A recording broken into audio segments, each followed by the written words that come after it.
Hello, welcome to the garage studio of Ripple Mobile Arts. I wanted to show you some examples of work and some tips for making your own projects. If you were making small items, it's always good to connect those to a base. So this is a slab of clay. We have a snowman, a log cabin, maybe a couple other little things. On the bottom, you'll see some stilts that are connected. These typically come off. I put them on for firing to raise them above the kiln shelf so that the glaze does not glue itself to the kiln shelf.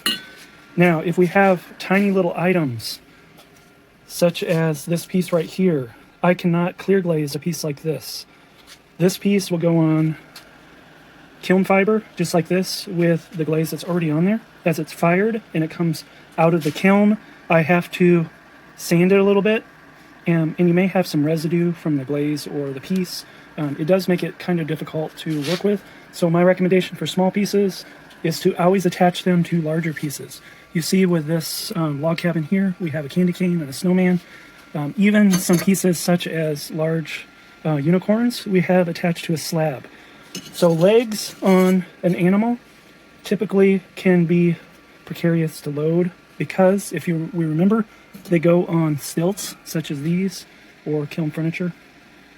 There's different names for them.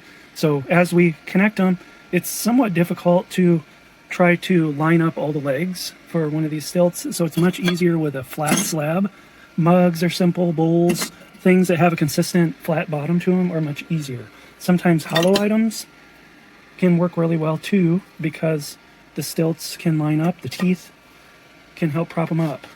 When we have tall items such as these, they still go on stilts. They can occasionally fall because of how tall they might be, and they can connect to another project and then it has to be sanded.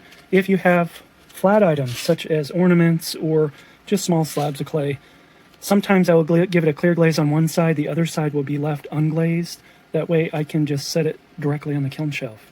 Balls of clay such as these can become really thick and they can possibly explode inside the kiln. It's much easier and better to create two pinch pots, put them together for a large piece. They're loaded inside the kilns with kiln shelves.